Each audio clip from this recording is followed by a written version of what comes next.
Well, guten Tag, meine Fraus und what's the male version in German? Fraus and dudes. Good morning. Happy Sunday morning. Hope you're all having a good morning so far and half of your weekend being done already. I just got a frog in my throat for no reason. So, welcome to the program. It's Sunday morning and I'm having coffee. What are you doing this morning? How's everybody? What's on your minds today? What do you want to talk about? Hair. There it is. Hair. I knew it was something like that. Thank you, JP. Hair. Frozen hairs. And I said it earlier today. Is my short-term memory just shot? Because I said that earlier this morning. I said frozen hairs or hairs and frows. So guten Tag. Guten Tag.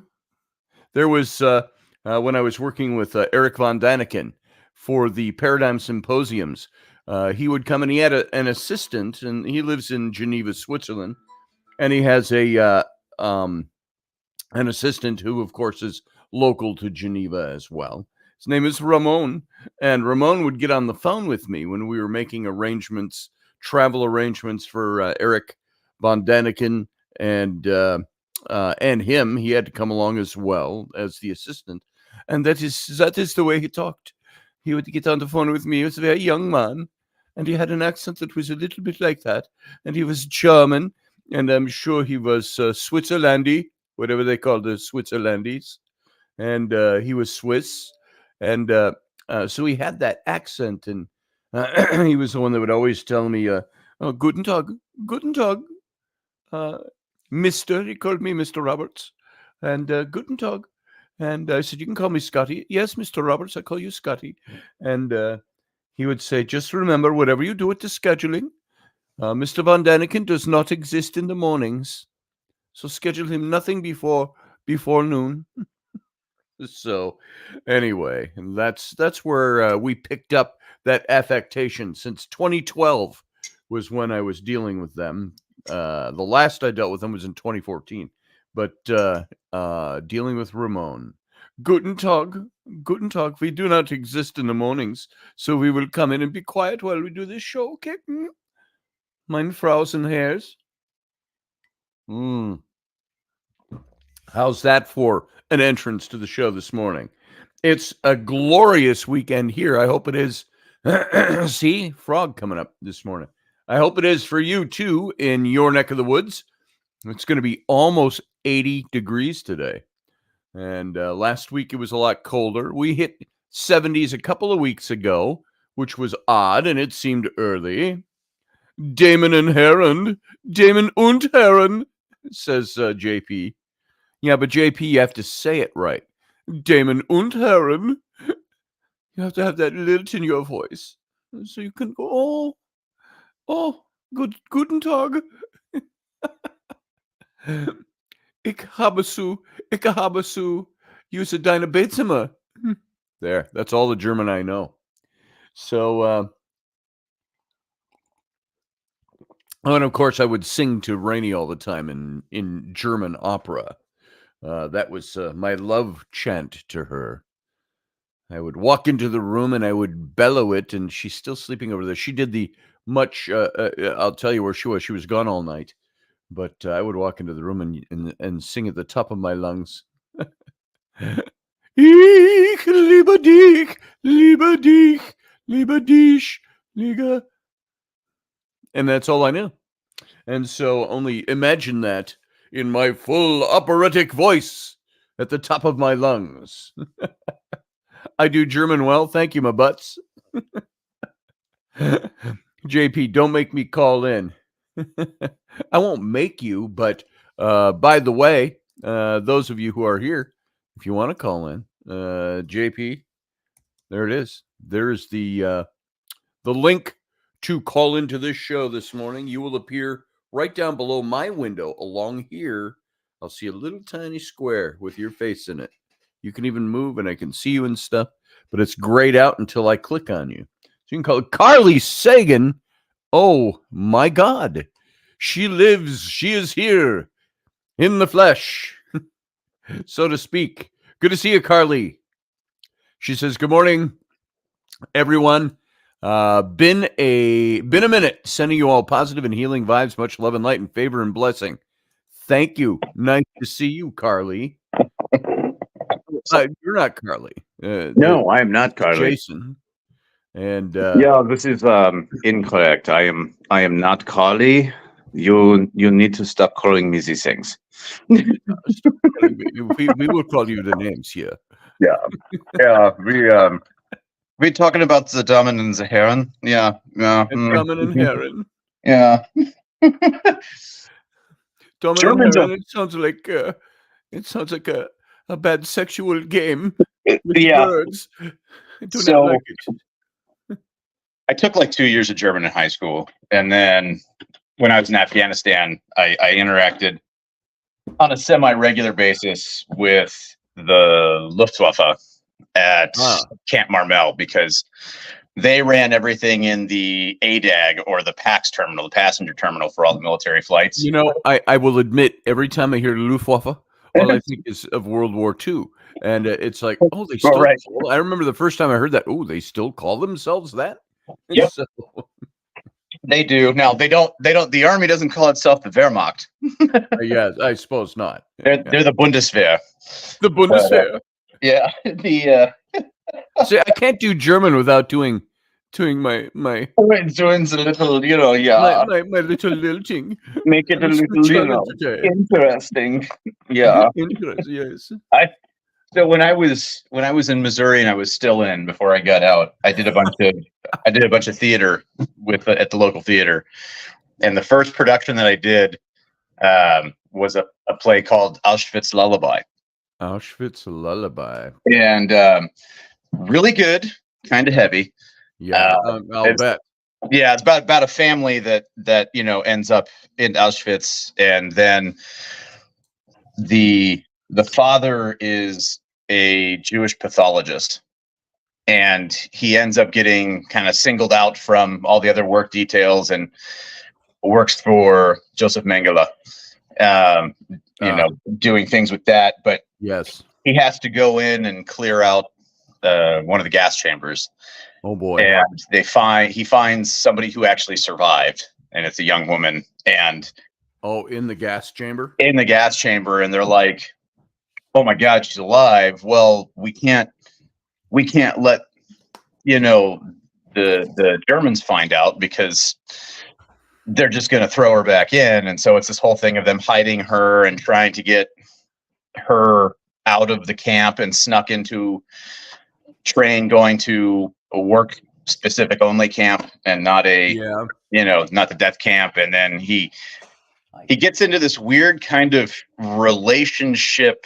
Like, I call it a relationship. It's not a friendship, but I don't know. It's an odd, it's a couple of strange bedfellows, if you will, yes. With the commandant. Safe word, Steph, by the way. Strange bedfellows. Strange bedfellows, right?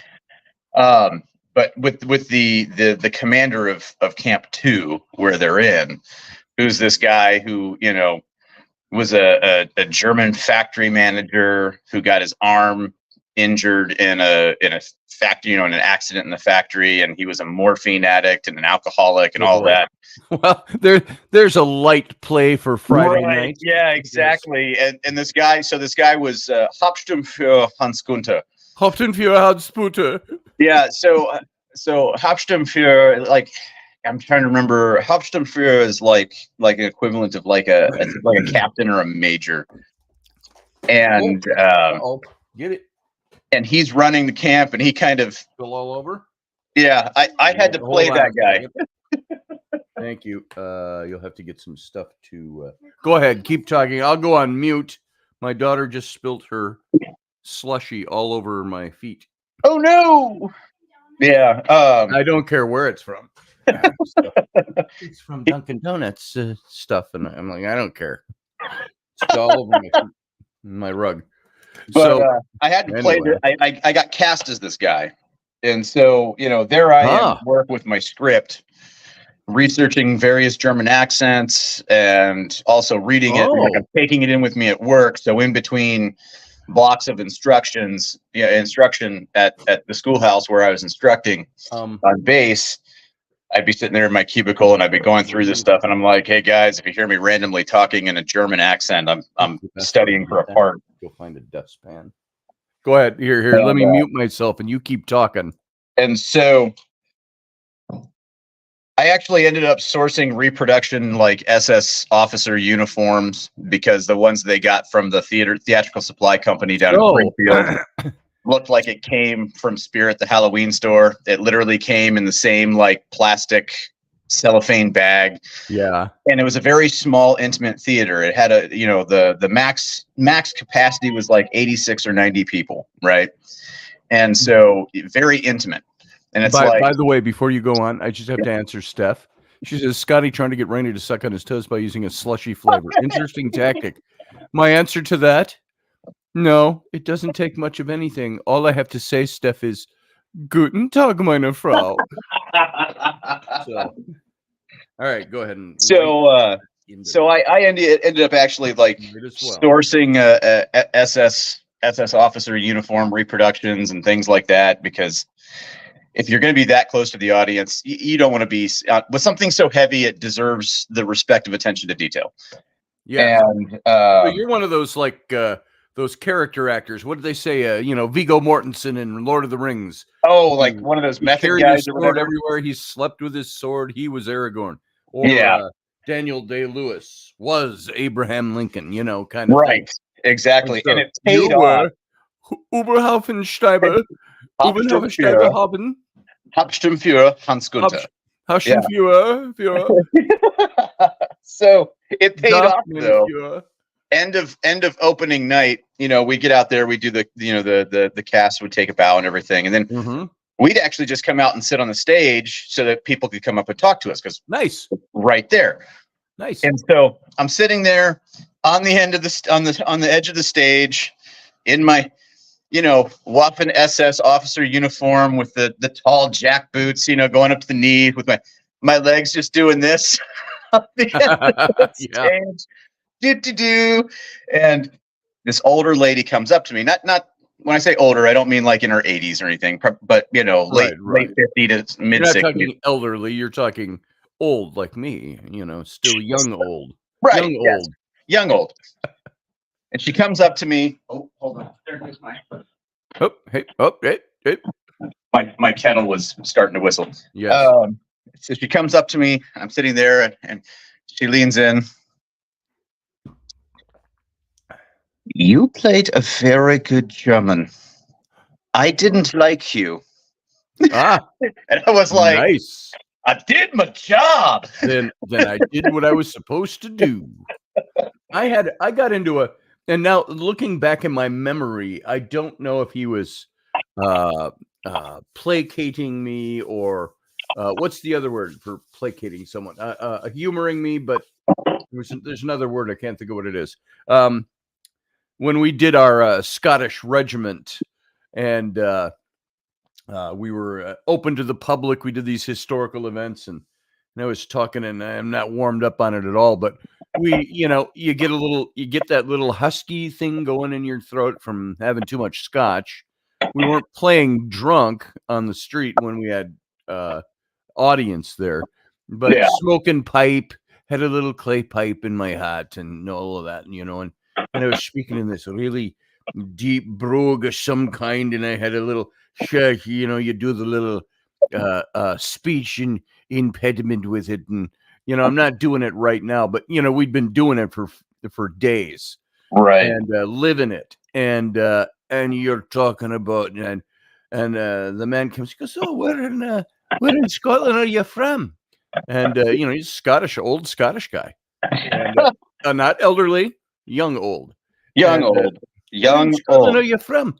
And I said, it's a wee little village, it's called, and that's that. There, my Irish just crept into that, but I said something like, it's a wee little village of Pennin, up north in Aberdeenshire, and wah, la la la la la, brogue. And he says,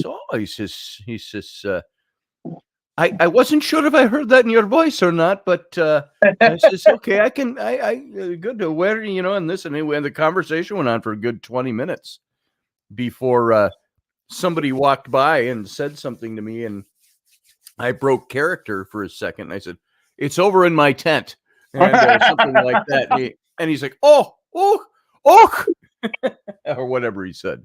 So I said, yeah, it's all affectation, but thank you for the compliment. So, that was hey, good morning, one of the- Claudette.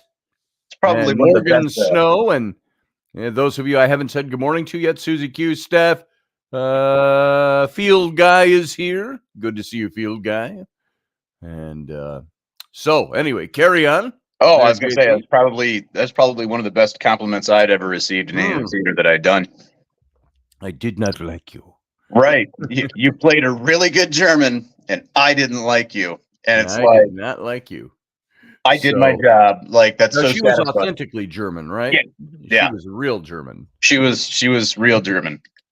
She was the real nut. That's pretty cool. Yeah. I like So that. it was fun and fun story about German accents. So Yes. Hey, Cordia. Welcome. Welcome, Sandra Saunders. Sandra Sanders. Colonel Sanders. There's a little known as the meadow. They met at the Pentaveret. They met in the meadows. The Rothschilds, the Gettys, the who are they all? The so and so's, and Colonel Sanders before he went teeth soup. Yeah. Known only as the Colonel. Yes, the Colonel. And make you put something in his chicken. She'd crave it every fortnight. So he'd pants no. Look at the size of his cranium. It's like virtual planetoid. It's like Sputnik. Without all the pinty thing. Oh, now he's going to cry himself to sleep on his huge pillow. and his huge pillow. Oh, that's a good movie.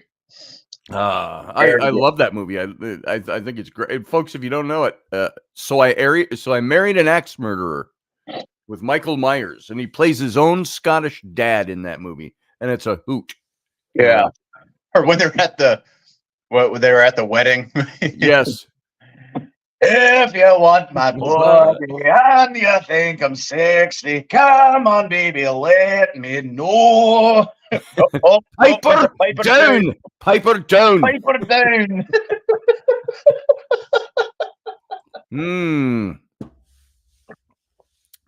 Hey, Cordia, all you got to do is say y'all. Say y'all. You don't have to name everybody. Oh, so if you forgot, you just go, I covered you in my y'all. Do you know what the proper plural of y'all is? Y'alls? No, all y'all. All y'all. That's right. All y'all. Yeah, y'all. My daughters living in North Carolina now. They've picked y'all some is of that plural and singular. It's weird. Yeah. Yeah. All y'all. So if you want them to really know, you're talking about the whole group. It's all the y'all. whole group's included in this. All y'all. So. Anybody here near North Carolina? So, well, the Virginians would be technically. They are. There's a few Virginians in the. There's a couple hours drive, I think, outside across the border from Virginia. Yeah, they're in Charlotte, North Carolina. Mm-hmm. So if you're down there in the right time of the year, I think it's coming up. The North Carolina Renaissance Festival. They bought a big. Of course, they grew up in the fest out here, just kids running around in costume when I was doing the fest. But they were so drawn to it. They did their own thing with the festival for a while, and they bought one of the big booths out there. So it's a big, looks like an old Tudor-style tavern is what it looks like. That's cool. And they dressed it all up, and they bought it, and they do their mermaid stuff in there. Oh, wow. Is it something that they... costumes and all that stuff. Is it something like that they take out there and set up, or is it something that's out there at the grounds? Well, the building is a brick and mortar type building. I mean, it's Okay. stationary. It's been there for years. Gotcha. They bought it. It went up for sale. They bought it, and so they dressed it all up. Oh. And my daughter did these big hand carved out of a theatrical styrofoam, the big hand carved seahorses, and spray and airbrushed them and put them up on the outside. And they did all kinds of decorating of the place. It's very cool. Awesome. And they sell all their stuff. You know, they don't make mermaid tails on site, but they have mermaid tails they bring out, and they take measurements for people, and they sell stuff. And then, of course, they're all dressed up in costumes. So they peddle their wares. They peddle their wares. So I can't say that in German. So yeah, they're over there peddling all of the well. I had two very good friends of mine. That's like the Sprockets accent. Yes. Out at the festival, we had done our 10 Seconds of Harmony shtick for years. And they started one called the German Brothers. They just call themselves the German Brothers. And that's what they did. And they sang bawdy songs, and they walked the streets, and they did all their stuff. But they were German. And so they used that affectatious accent, you know. They were always there singing songs about their schnitzels and my, you know, and all that. So that was part of that. That's been going on for years with those guys. So they became a phenomenal little bit at the festivals, and then they started traveling with it too to other shows. So there you go. Neither here nor there. And that's that's where that came from. There you go. Schnitzel is like noodles, isn't it? No, schnitzel and noodles. Schnitzel is like, I think you froze. Or I froze. It's what? Oh, you're here. What is schnitzel? Wurst and sauerkraut, says Morgan Snow. So a schnitzel and noodles from the one song. Raindrops on roses, and whiskers on kittens, bright copper kettles, and warm woolen mittens. A schnitzel on noodles. What schnitzel? Is schnitzel sausage, or is schnitzel something else? Jason. I know Jaeger Schnitzel is. Wiener Schnitzel. Jaeger Schnitzel is the one that's the pounded flat pork cutlet that's breaded. So Wiener Schnitzel is when it is round and tubular. Yeah. This is it's fair enough. There it is. I wanted to sit outside, but apparently my internet doesn't want to cooperate. Oh, it's a nice day outside too. Gorgeous. It's gorgeous. You having the warm weather out there too? Because it comes this way from you. So yeah, it's let's see if I didn't minimize my weather app stuff. It's supposed to be like a high of 69 today, and it's probably already in the upper 50s. Our high today is supposed to be 78 or 79. Excuse me. So, which means it'll be about 87 on our driveway. We've got this great. The front yard of our house is all southern exposure. No blockage. There's no trees up in the front yard. Yeah. All the pine trees are back by the house, and so the whole front yard and the driveway in the middle of winter, when it was 10 below zero, it could be 10 above zero on the driveway, which seemed warm compared to the rest of the world. Yeah, it's so weird how temperature works once you've gotten into a place, and like up here, it'd get to bring like your two-piece swimsuit. Steph, go ahead. Sorry, that was an aside. You get it up here, and you'll know this. You'll know exactly what I'm talking about. It hits like 40. Yep. 35 even. And yes, there's like some, jack wagons out there and like cut off shorts and like, t-shirt and and it's like 40 degrees outside. Like, what are you doing, man? It's like it was 20 below last week. It's 40 degrees today. That's a 60-degree swing. It may still be cold to all of you people who live down in the south. But up here, it's shorts and flip-flop weather. It's true. I remember early on in my Army career, before I'd actually gone to like Iraq and Afghanistan and all that, talking with some of my colleagues, and they're like, "Oh yeah, it was great. We're stuck out there in Kuwait or southern Iraq or whatever," and they'd be like, "Yeah, we'd come home, and it would be like summertime here in the States, and we'd be getting off the plane and being like, I need a jacket. I need a jacket." Yeah. Yeah. It's like that huge shift. I remember my grandfather, who lived on the little island in Honduras. He sent a letter once, back when writing letters we're talking pre-internet, right, in the 80s, and he sent me a letter once, handwritten, and he sent a picture of him, and he's in a jacket, and he's all up like this, and you can see the ocean. He lived right on the beach. I mean, right on the beach. You get up, you walk about 30 feet in that direction, you're in the water. Yeah. And so he's right on the beach inside the reef, so he didn't get the big breakers from the ocean. Right. And but the ocean's behind him, and it's all gray looking, and it looks a little wavy, which I'm used to seeing it. It's all turquoise all the time and blue skies. And he's all bundled up like this. He goes, "It's freezing here today, and all I've got is this flimsy little windbreaker. The high was 68 degrees today." And he sent that to me in the middle of winter. And I said, "Grandpa," I said, 68 degrees? I said, "I would take half that and be out in my shorts and flip-flops." That's one thing that I think kind of carries true with like dad figures. There is a certain inherent thing when it comes to temperature. If your child or your spouse or whatever lives in a different state than you are, and the temperature differences between the two are pretty great. You get "Oh man, how's the weather? It's 70 here today." Like my dad, Yeah.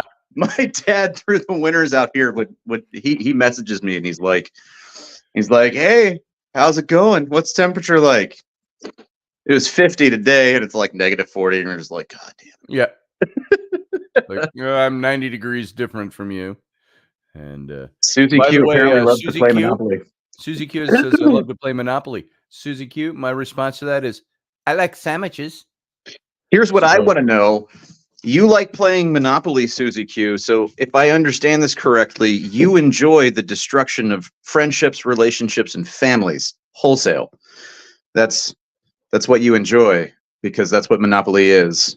That's Monopoly it. never ends peacefully. I hate the game, to tell you the truth. I've got the best version. I've got the Indiana Jones version over there. It comes in the crate. It's in actually a big box. It is a wooden crate. Oh, that's with awesome. Monopoly burned into it. That's super cool. And it's a great game. There's somebody came up with it. It's like communopoly. Oh, and it's Monopoly, but communism. Nice. And there's a video on YouTube. I can't think of the name or the people who put it on, but they literally play the game, and they play it according to like Soviet. Nice. And it's like it's a wonderful illustration of why communism doesn't work. Yeah. That would be a very interesting game to play. I'll have to look it up and send you a link to it. It was hilarious. Here, I found this I think it was at a garage sale years ago, but there it is. That's cool. So, Monopoly, Indiana Jones, Monopoly, and everybody has to fight to get the hat piece.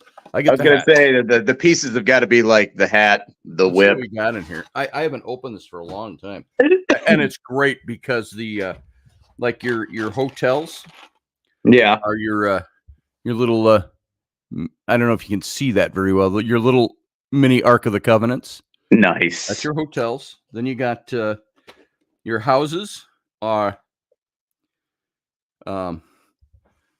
give me the whip, I'll give you the idol. Oh yeah. So the Chachapi and Was it the Chachupian yeah, whatever they say. fertility idol? Yeah. And there's money. I think somebody came and took. No, the money's all still in here. Too bad the Jovitos don't know me like you know me, Dr. Jones. Jovitos don't know you like I do. Belloc. Once again. His name is Beloche. Belloc. Belloc. Oh, here's the favored game piece. Oh, of course. The Of course. fedora. I should put a little mini Marauder Hats logo inside there. If you could get one clear enough That's at right. that size, that would be hilarious. What's this? Oh, this one's the train cart from Temple of Doom. Oh yeah, the minecart stuff. Yeah. Yes. Then you have the whip. And what else we got for game pieces in here? We got what's this one? Oh, choose wisely. And what's this one? Oh, it's Dad's diary. Oh, okay. And I think there's another one in here that I have missed. Which is it? Yes, there's one more. What is this one? Oh, they've even got the crystal skull. Nice. See, I need a ceramic version of this. Yes. Oh yes. That way, What's that one made out of? This one appears to be resin Resin. of some sort. Yeah, just that way. That way, every morning when I have my coffee, I'm choosing wisely. Where's my board? The board's gone. Oh no! No, I've played. We've opened this up before. Oh, it got put in the bottom. Hang on, you got to see the board. It's still got all the papers and the little booklets, and it's got the seal of authentication. And here's the board. If I can get it out of here without dumping everything all over the place. Here we go. Here's your board. Dun, dun, dun, dun, dun, dun, dun, dun, dun. If only it had the soundtrack when you opened it. That's cool. So, what are all the locations like? Because they're not like Park Avenue. Yeah. Here's your locations. Let's see. What do we got on here? We've got. Sorry, but I make no apologies. I have to do this. Shebang. I'm wearing mine. I don't. Let's see. You've got the Well of Souls, the Map Room, the Cairo Marketplace. Okay. Still have Go to Jail. So they use film location, like film, like scene locations. Yes. Chamber of the Holy Grail, the museum, the Grail Temple, Canyon of the Crescent Moon. What do we got over here? We got on this side, we got Pankat Palace. We have chilled monkey brains. Mayapur Village. We've got Boomtown. Boomtown. I'm sorry. And Boomtown. Which one was that? That was I believe, wasn't that in Temple of Doom? I think. Arnie's Diner, Hangar 51. Do they have there you go. Do they have the Club Obi-Wan? They probably do. Let's see. Idol Temple, South American Jungle, the motorcycle, $200. Trap, pay 10% or something. Temple of Doom, the rope bridge. You've got Temple Guard, the Thuggies. Mm-hmm. You've got it's dark in here, believe it or not. Akator Temple, Churchilla Cemetery. That was with the blow darts, I think. And yeah. The Flying Wing, the Well of Souls. We saw that one. Oh, how could they not have Club Obi-Wan in here? Oh, Berlin man. Airport, Brunwald Castle. Looking for the tapestries. If you are a Scottish lord, then I am Mickey Mouse. Mickey Mouse. Tomb of Sir Richard. We got one more side. I can't believe Club Obi-Wan isn't on here yet. Oh man. Hangar 51, Arnie's Diner, Doom. Nope. Mayapur, the university, Club Obi-Wan. Yay! You go to jail. Yay! There it is. So that is my Indiana Jones. This has actually never been played. Every time the kids want to play Monopoly, I go, "Oh, let me go get my Indiana Jones set. We'll play the Indiana Jones." They go, "No, we got this one right here already." They don't care. They just want to play. Yeah. Let me put this all away, and I will show you my Rainey and I went out on an actual date.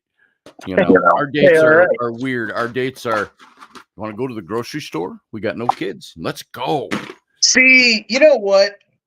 That's one of those things that I have long time maintained in relationships.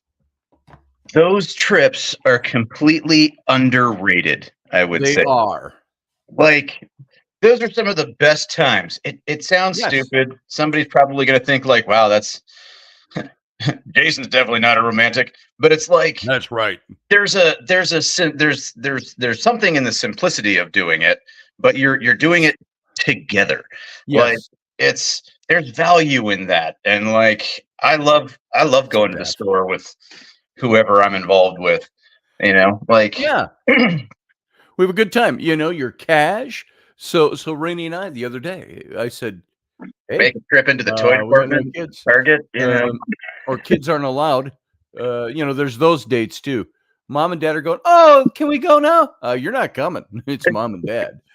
And then we always get them weirded out because we say, well, we're gonna pull over in the car in some dark, shadowy place and make out. And like, gross. So anyway, we went grocery shop. Oh, and Steph said, "Ooh, did someone say whip?" Oh boy, yeah, throw me the idol, Steph. So we went out to eat, and then we just like Noodles and Company. Right. And went and got a couple of things. We stopped at Target. We stopped at the Goodwill, which it's a good thing I did because look what I found the other day for $8 at the Goodwill, and it's solid. Nice. And it's got some kind of texture, glossy texture put on it. You can probably see that in the light, and a solid frame. So it's Indiana Jones and the Kingdom of the Crystal Skull. But there he is, Indiana Jones. I just don't know where I'm going to hang that. I told Rainey, this is going above the bed, over the headboard. I'm sure that went over well. Yeah. She said I could do that only if I wore my fedora to bed. So I said, I got to get on Jason. Yeah. I don't have an Indiana Jones fedora. The closest one I had was it was a 5-point crown. Mm-hmm. It was my whiskey colored one, and people always saw that. Oh, Indiana Jones. No, you don't know your fedoras, do you? And so, my son stole that one.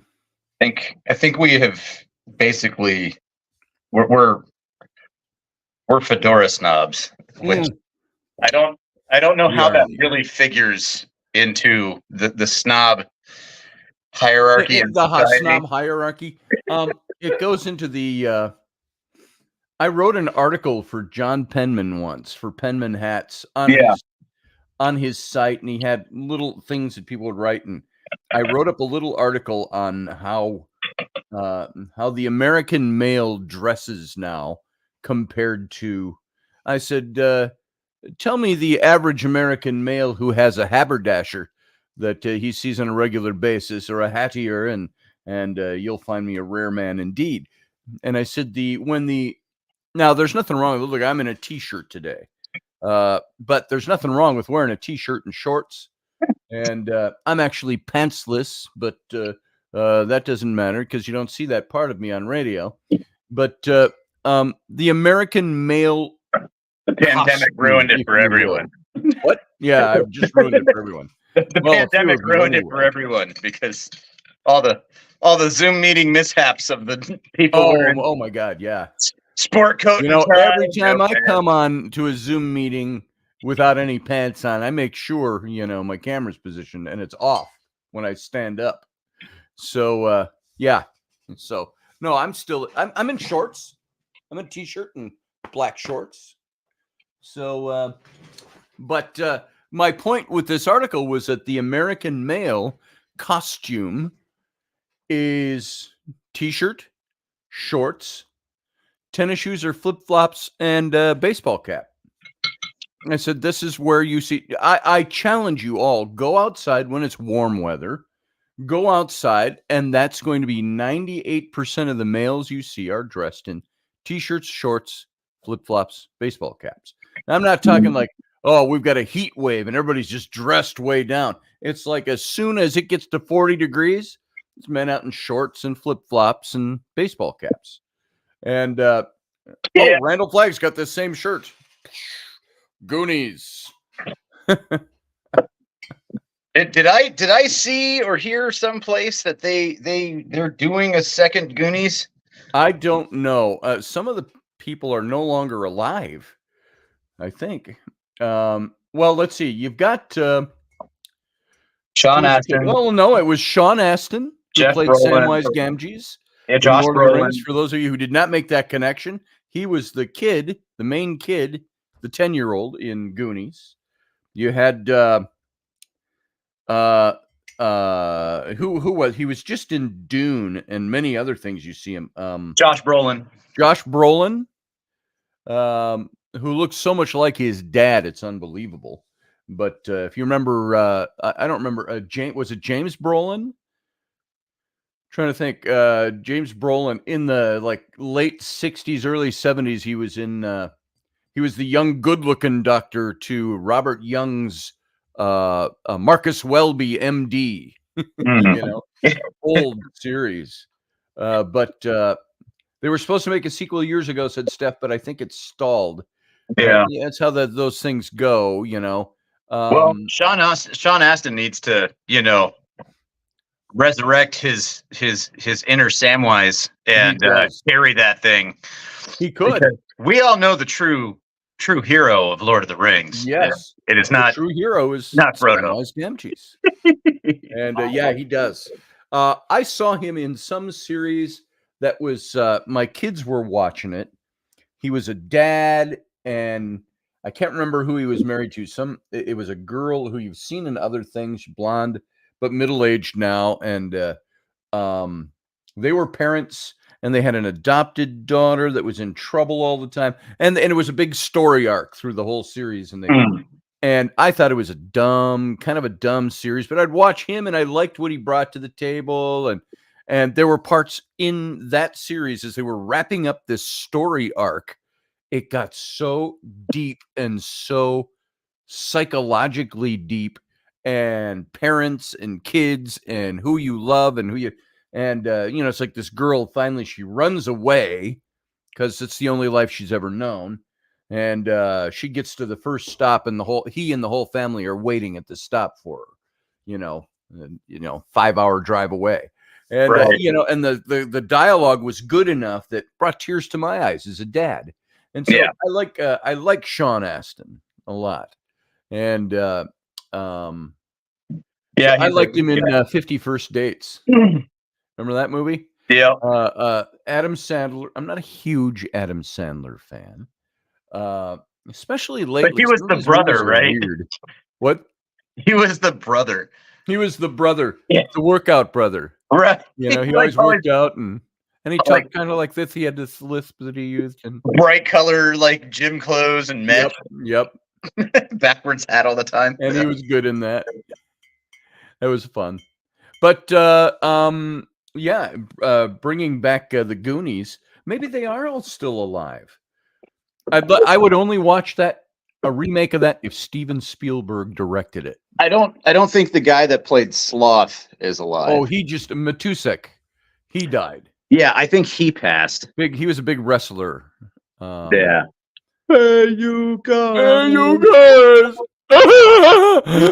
guys. Love junk. Baby Ruth. Baby Ruth. Yeah, he passed away, God, 10 years ago, maybe. Yeah, it was a while back. But I always love seeing the memes that pop up with like something that has to do with like the Fratellis yes. and like yeah. the hand in the blender and Yep. and Chunk just starts confessing everything from like kindergarten forward. Yeah. Like, Oh, she passed away a long time ago. The Fratelli's mom. yeah, She was old at the time, 40 right. years ago. I don't know. Yeah, there is an there you go, Steph said interesting. it. There is an interesting. I don't know if that's the case. Hear me out. Okay. I'm kind of thinking, is it GNR? I think they might be fronted by Mama Fratelli. GNR. Guns N' Roses. Oh.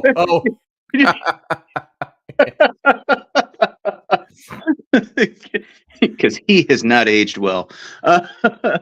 Robert Davey is active. Which one is Robert Davey? Who was that? Who was that? I know you got your Asian dude. He just won some awards for some show he's in. Yeah. Wasn't he the same guy that played Short Round? Yes. In Indiana Jones. Yeah, he was Short Round. Keho Kwan or something like that. Yeah.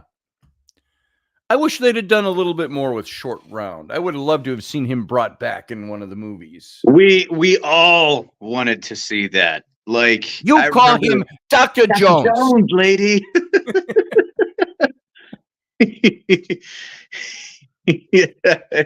Scarred face. Oh, yeah. Oh, Robert Davey. Yeah, the guy that the son who was the thug, he had the pockmarked face and all that. Right. He just did some, probably never work in Hollywood again because he did an anti-Biden movie. No God. He produced. So he's blacklisted. I saw him like a year ago talking about this movie. Yeah. So Dr. Jones. That's right, Steph. You call him Dr. Jones, lady. Or no, it's Dr. Jones, doll. Doll. Yeah. So, yeah. And, I don't think she was Kate Capshaw. I don't think she was the greatest actress in the world, but she was hot enough that Steven Spielberg married her. Right. So they're still married. The trouble with her was all the noise. All the noise. Yeah. That's right. I can't remember. Did he say that in Temple of Doom, or was that something a later like movie? that? Yeah, because she was always screaming, always. Right. Yeah. The trouble with Willie is all the noise. All the noise. So she was kind of hot, though. Oh, she did a great. I mean, and honestly, I think she probably played the character how. Oh yeah. Spielberg said, I want you to play her this way. Right, and I think she did a good job. She did a great job. It did get kind of irritating sometimes. Seeing her in very much after that. Maybe she married Spielberg, who was already multimillionaire, and just said, don't worry about working, honey. I got it. Relax. Pursue your hobbies. Do whatever you want. Wouldn't that be a nice thing to do? Go, honey, I love you. Let's get married. I'm a multi-billionaire, and you never have to work again if you don't want to. If you want to, go ahead. If you don't want to, yeah. It would be nice to have the ability to do that. Yes, it would be. Yeah. I don't know. I don't know. There's something about a shared struggle, if you will, to be successful and achieve and things like that. So, or the opposite. Right. You're such a loser. My mother told me to marry a doctor. I married you instead. You going after what, my cousin Vinny? Yeah. So, or who was it? Ben Stiller's parents, who were a comedy team in a lot of movies. Yeah. His mom and his dad. You're talking in the Meet the Fockers and Yes. Meet the Parents, all And that. she was always like that. And Yeah. always screaming like that. And his thing was, hey, get him with me. By the way, the best Ben Stiller movie I think I've ever seen, other than I liked the Night at the Museum movies. Those were good. Those were very good. My kids love them. Yeah. I think they were good. I loved his remake of what the heck was the Jimmy Stewart did the original movie of this, and it was a totally different movie. Why can't I think of the title of that? Somebody help me out. Ben, Rear View. the not autobiography, the something life of Walter Mitty. Something Walter Mitty. Oh, Walter Mitty was in the title. Was Secret that Life of Walter Mitty or something like that? was that Ben Stiller or was that Steve Carell?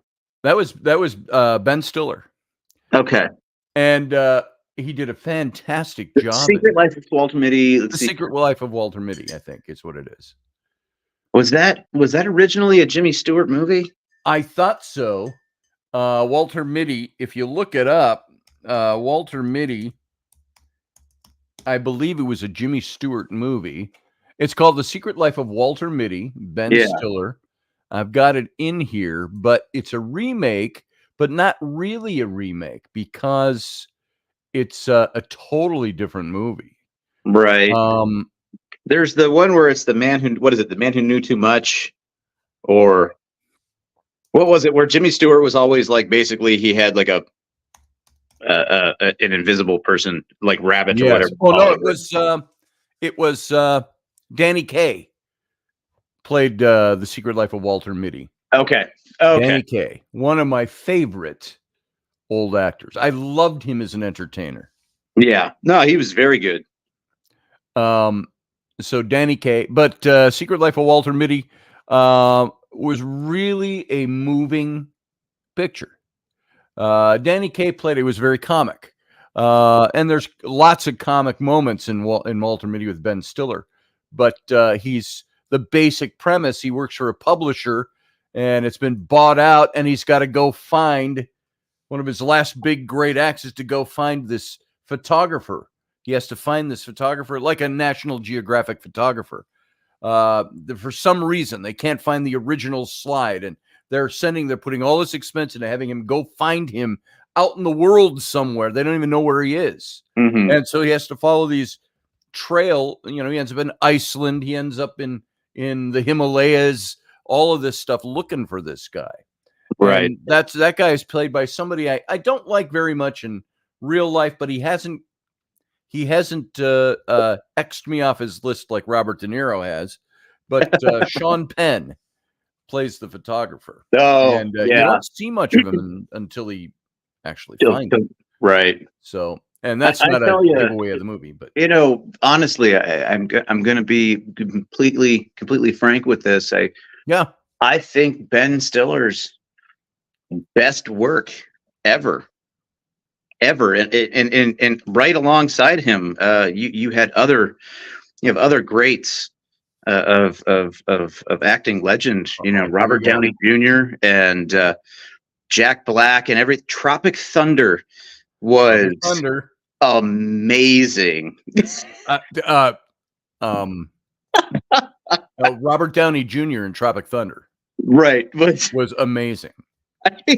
Which he couldn't do nowadays. Oh no, he absolutely couldn't. And it was Black man, right? And that's the thing is, it's like people nowadays don't get, or they don't want to see or understand, is that he is lampooning this whole thing about about blackface and about extreme method actors. Like they're taking that and combining it. Yes, which is the hilarity of that. And it's like, I don't know, IQ's dropped suddenly or shortly, dropped sharply while the pandemic was going on or whatever. Yeah. And like people don't get that. Like people don't want to see that. They get up in arms, and it's like, dude, Dude, just chill. What's And the it's message? usually not the black community that has a problem with it. It's somebody else. Yeah. Spending for the black community. You can't do that. Al Sharpton. You notice that's the way all that stuff is, though. It's not usually the community in question. It's it's people standing up for that community. Who Because really most black share people, no you'll ask them the similarity. question, "What'd you think of Robert Downey Jr.?" And oh man, he was great. Right. You know, That was But- hilarious. yeah. But- And I've got his picture here, folks. If you don't know this movie, it's old now. God, that movie's 20 years old, probably something like that. But this is Robert Downey Jr. At playing the, I don't remember the character's name, Vietnam, and he's playing a black soldier. Yeah, I can't think of the characters. The character he is playing the guy. I know who I am. He's playing a character playing a guy. Playing another dude. That's right. The dudes are emerging. Let's see. Where have I got it here? It's in here. I'm a bullet on my mother. Yeah. Here it is. Big Rob. Was that his name? LG. Oh, no. It just looked like. Here it is. This is Robert Downey Jr. playing a black man in Tropic Thunder. Osiris. Lincoln Osiris. Lincoln Osiris. That's that name all by itself. Name. That character's name, I think, is Lincoln Osiris or something like that.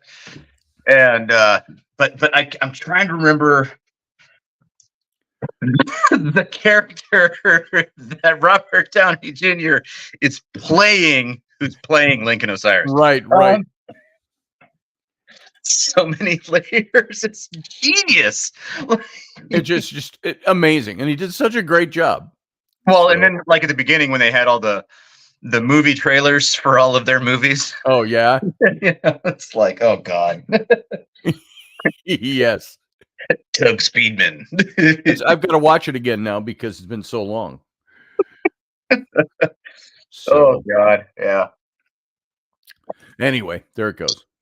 And the other real black man in the movies, if you remember James Brown in The Dirty Dozen.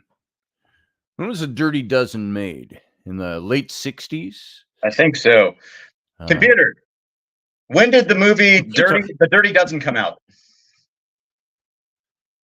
According to an Alexa Answers contributor, the movie, The Dirty Dozen, was released on June 15, 1967. 67. 67. Yeah. So I was in computer. June of 67. I was still 6 years old. So there you go. Have you ever read up on the guys that the Dirty Dozen are based off of? No, I haven't. I'd heard some things on that years ago. Nasty McNeese and the Filthy 13.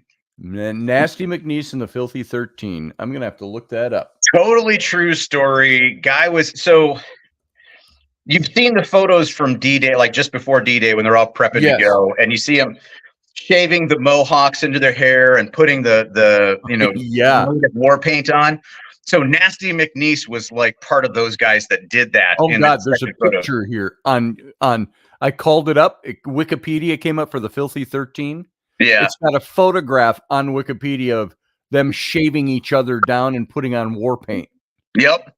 The things this guy did was insane, and they need a movie about it. Like, oh man, wouldn't that be phenomenal? Right. It was, and his post D-Day stuff was interesting too, in so many different ways.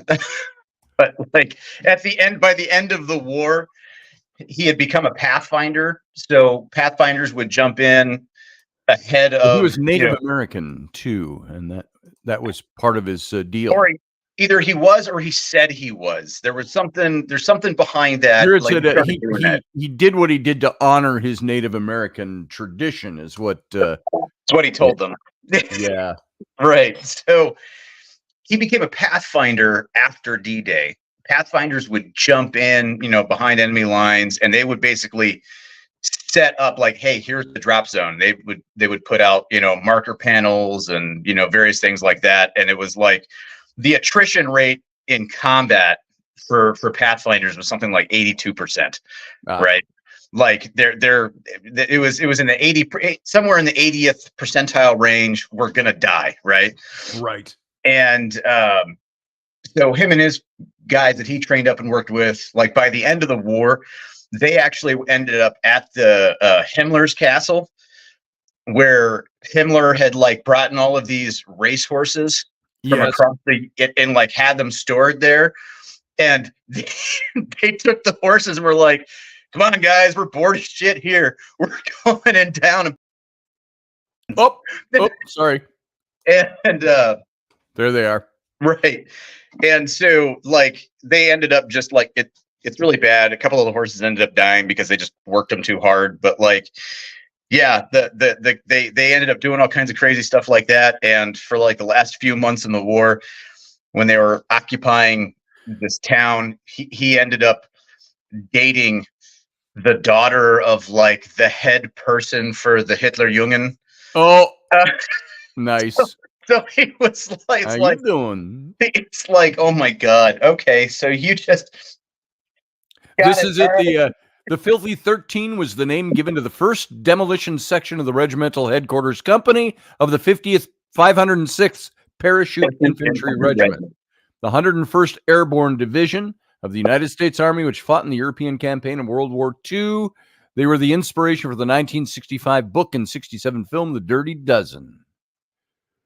So look up the fat electrician. It says here. It says here that the 13-man unit acquired the nickname the Filthy 13 while living in Nissen huts in England, refusing to bathe during the week in order to use their water ration for cooking game poached from the neighboring manor. Poached from the neighboring manor. So we're going to use our bathwater to cook. Yep. The photos of the men wearing Native American-style mohawks and applying war paint to one another excited the public's interest in this unit. The inspiration for this came from McNeese, who was part Choctaw. Yeah. So he was the Normandy invasion, June of 44. The group was airdropped with the 3rd Battalion, the 506th Parachute Infantry Regiment, by aircraft of the 440th Troop Carrier Group of the United States Armed Air Forces. They were ordered to secure or destroy the bridge over the Duve River. Half were killed, wounded, or captured on the jump, but the rest, led by McNeese, accomplished their mission. Most of the 3rd Battalion leadership had been killed on the jump, so without any contact with the 3rd Battalion, senior officers assumed the battalion had failed its mission and ordered the Air Force to bomb the bridges. And so the Filthy 13 also helped capture Carentan. Mm-hmm. So, and there's a lot more about them. So, well, and the face paint wasn't face paint; it was actually paint off the aircrafts because they got all the invasion stripes on the aircraft done like within days and hours of the jump in some instances, and so they had actually take like leftover paint and did all of the war paint that way. Wow! You give airplane paint painted on your face. Right. So anyway, the Dirty 13, the Filthy 13. Yeah. Let's see. What does Steph say here? Have you guys ever watched The Fat Electrician? He does history in a great way. It wasn't you that. Oh, there you've got. It's Jason's never got a war his crime the hoodie first on. time. Yeah, that's one of the Fat Electrician's hoodies. Yeah. I looked him up after you brought that up. Yeah. Steph says you should check him out if you like history brought to you in a cool way. I actually slightly hate Nick. Do you? And it's purely out of jealousy. Idea, or? Well, it's not that he stole my idea, because plenty of people have the same kind of ideas. He's the one who figured out how to make it work, and I have always been a firm believer that you run into a lot of people that just don't like history, right? And history is super. And I love history, right? We love history. We think it's interesting. We understand all the lessons that can be learned from it, and the whole, hey, if you don't learn from the past, you're doomed to repeat the same mistakes, all that, right. Jazz. but like some people, it just does not click with, and it's like a lot more than you'd expect. And it's like, maybe it's just how Hey, it's keep told. talking. I'm gonna leave the studio for a minute. Oh, great. Keep talking. All right. Boom. I'll keep talking. So I'll just continue with what I was saying. The people are like not attracted to history and learning it, because if you look at all the academic stuff now and all the books, it's very dryly written. It's all like academics who are like trying to show off, look how much I know about whatever, and written in a very dry way. There's nothing, it's not an overabundance of super interesting writing and storytelling that gets people interested and makes them want to jump in and find out more and learn from it. And so I've always wanted to do what Nick does with Fat Electrician. He just found the way to do it and does it, and I just have to be okay with that. So yeah, and that's all I have to say about that. Sorry guys, we're just waiting for Scotty to come back. I can't see your questions because I'm in StreamYard, or comments, so I can't respond to them.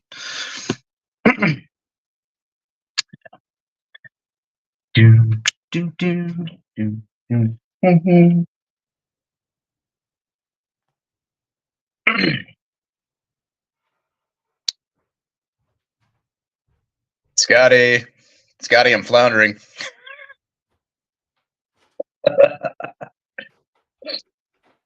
At least I can laugh at myself, right?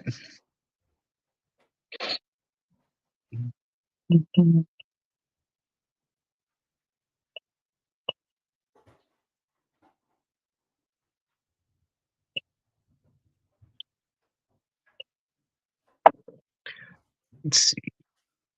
Pull this up.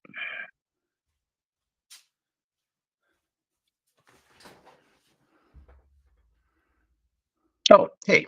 Actually, I can pull up some of these comments here. Sweet. Yeah. Hey, Steph. So his energy is great, but I tell you what, if you look for the Unsubscribed podcast, is what it's called.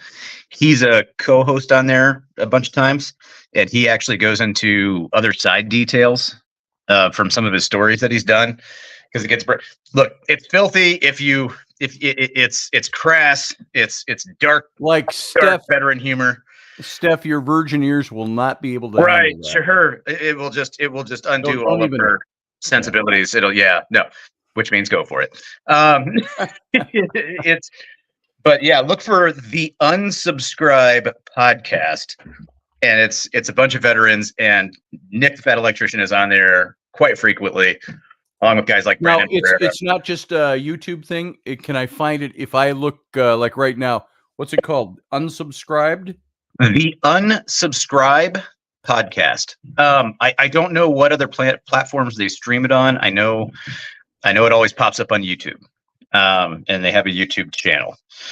Oh, I think this is it. The Unsubscribe podcast. I have found it. It's. I'm gonna have to add that to my If you're my list here. If you have thin skin and are easily offended, don't go. Easily offended, move on. Go go listen to The View. It is truly like just veteran humor unleashed. And storytelling, both personal stories from history with like. Well, I'm looking at some of their show titles. Yeah, it goes backwards here from the most recent: Twitter War and Live Show Chaos, The Fat Electrician, Crazy Border Patrol Stories with Vincent Rocco Vargas, Wokeness is Ruining Hollywood, Crazy History Stories with Jack Mandeville. Oh God. and the Fat Electrician. AI is racist, and Indians have no riz. Let's see what else. War stories. Brendan Herrera's dark secret. Do you know who Brendan Herrera is? I don't know who he is. So Brendan Herrera is also known as the AK guy. Okay. He's an arms man, a small business arms manufacturer and gun dealer and all that. And he probably Steph, yeah. And and so he makes all kinds of videos. If you look up the AK guy on YouTube, you can watch all his videos, and they're pretty good and they're informative. They're just as like informative as they are funny and ridiculous. Which is what's cool about it. Yeah. Right. Exactly. But this guy, so he's in Texas, and he got so fed up with the senator for his district that he decided to run.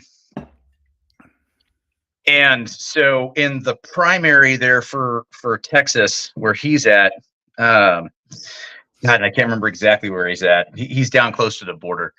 I don't know if it's Del Rio or like that area or what, but so in Texas, you have to the incumbent candidate.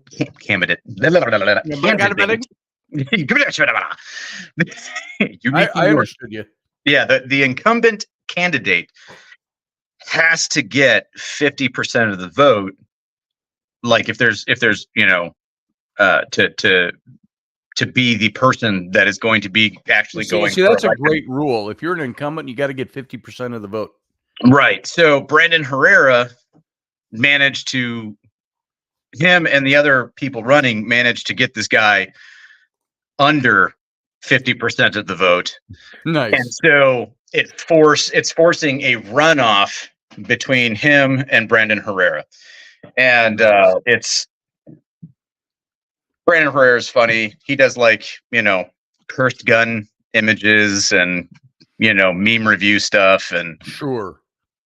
Talks technical things, but in a humorous or entertaining way about stuff. He's working on what they call the AK-50. So they're trying to do a 50 BMG AK-47. Nice.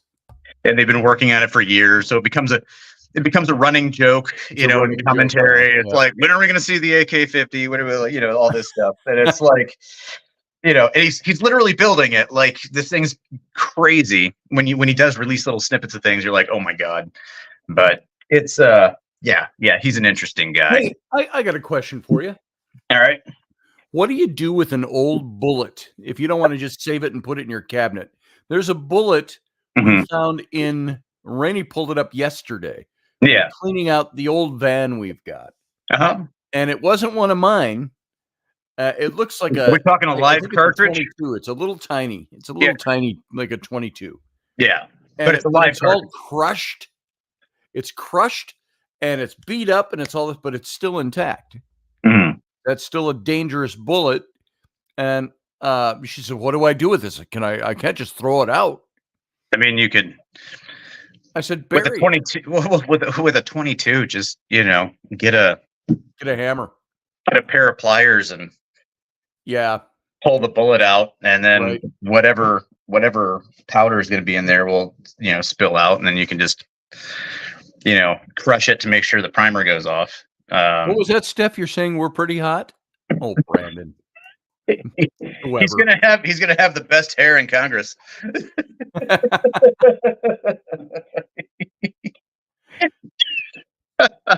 Maybe it's just the way he holds his guns, she says. Jesus. There you go. Steph.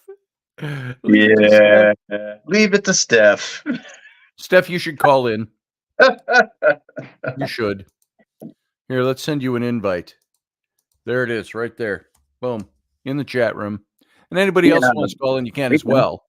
We're just talking today. Just talking, drinking coffee. Yes. Pretty much what it turns into. Mm-hmm. Sunday is like the Scotty and Jason just talk about bullshit. It is. I like that. And I like that. It's it's one thing doing radio. It's great. You can be by yourself and do your own show and your own talking and all of that. It's like Rush Limbaugh used to say. Rush Limbaugh could go for 3 hours a day, 5 days a week, and never have a guest. Yeah. And for me, I can do that, but I just get a little afraid sometimes that people get bored. just listening to me, as exciting and effervescent as I am in my delivery. I think it's always nice to have a guest because you can bounce things back and forth. That's why Right. we do the cabin. It adds the another main level show. of dynamics, you know, to the whole thing. Yeah, Just adds makes it. dynamic. Yeah. He's got long hair. He's got my vote, says Steph. And a beard. Yeah. Yeah. He's had to shave that beard a couple times because he lost some bets. Oh, that figures.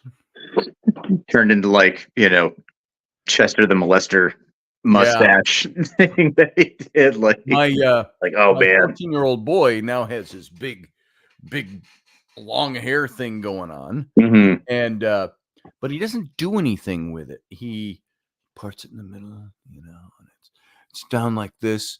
And he wants to grow facial hair, but he's 14, so he's got 14-year-old facial hair, and it's the little tiny patchy little mustache. And so, if you get it in the right light, you can see whiskers down here. And but we did a picture with all the cousins when they were here a couple of weeks ago. Yeah. And Flynn looks like no insult to anybody, don't be offended anybody, any weak-skinned people out there who are offended. He looked means no. He looked like a Latino thug. Oh, God. And it's like, son, we got to do something different with your hair. You know, we got to. And now he's gotten into where he'll pull it all back, and it's not a bun. It looks like a bun because his hair's not super long yet to have like a big long ponytail, but he's got it pulled back, and he looks pretty cool. He puts on his his black t-shirt and his leather jacket. He's got a leather like biker jacket. I don't know. I have to put out the warning, you know, that you walk a very delicate line with things like the man bun. I know, because you know, you are not, no matter how much you want to be, you are not Toshiro Mifune, and this is not a Kurosawa film. That's right. That's right. So it's a very fine line. Yes. Here. This is my boy. Hold on. Why does it my computer is suddenly doing this thing that everything is on a disk that's on a disk now. It says you can't call it up. And so I can go to a search and find things, but I can't call it up into Photoshop anymore. Photoshop won't recognize anything that's on a disk. It did this to me a while back.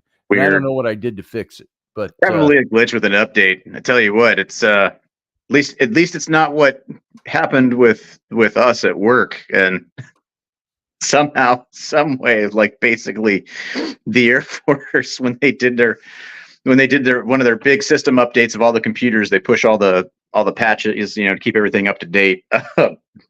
Basically, like eliminated Adobe from everyone's computer, so no one could sign documents electronically or fill out forms for like a week.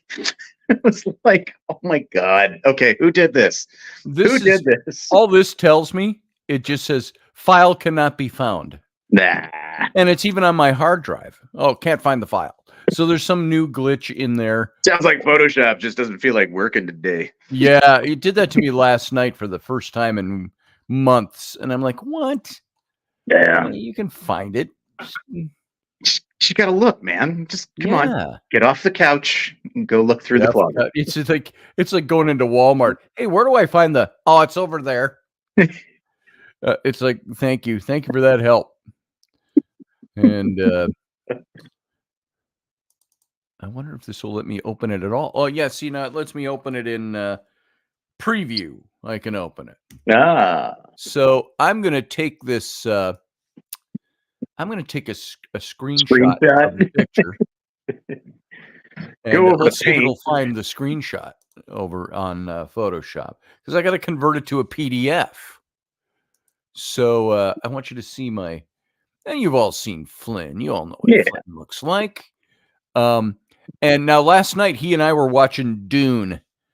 We watched that. We started watching at like 9:00 last night. He wants to go see Dune 2, which I think is now out of theaters officially. Yeah. But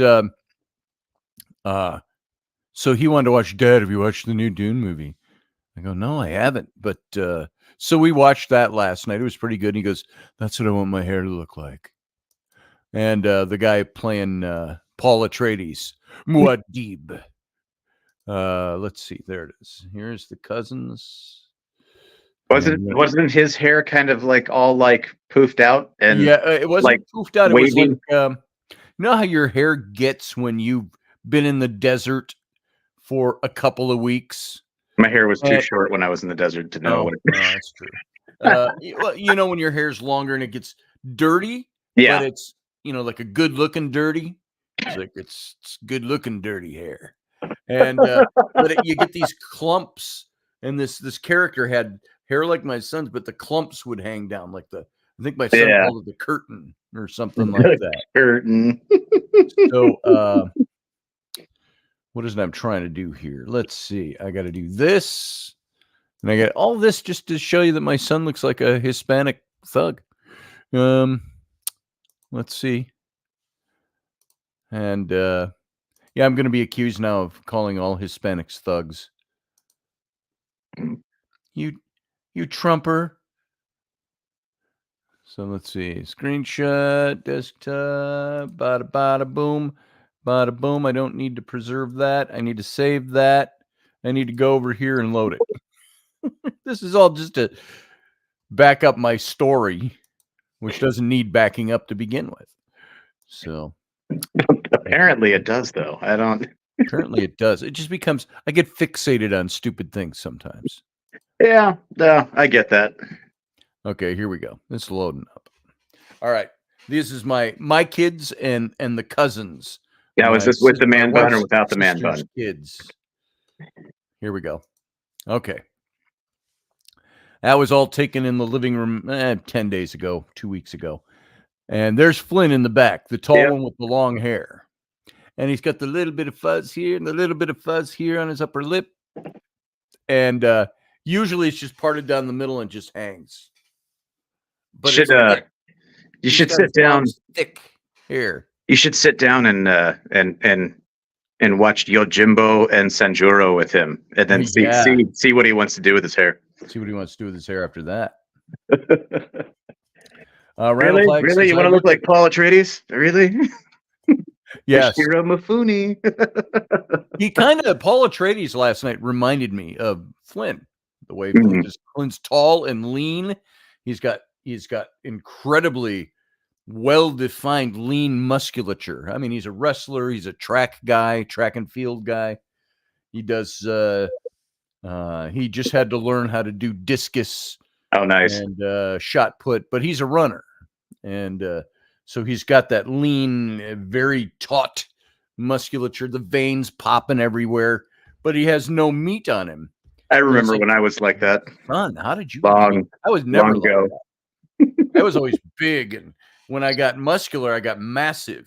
And Flynn is like this tall, lean, 28-inch waist with the abs and all that, and he doesn't exercise other than doing his sports thing. I'd be happy to get back down to a 36-inch waist. Dude, if I were a 36-inch waist, I'd be killer. Right.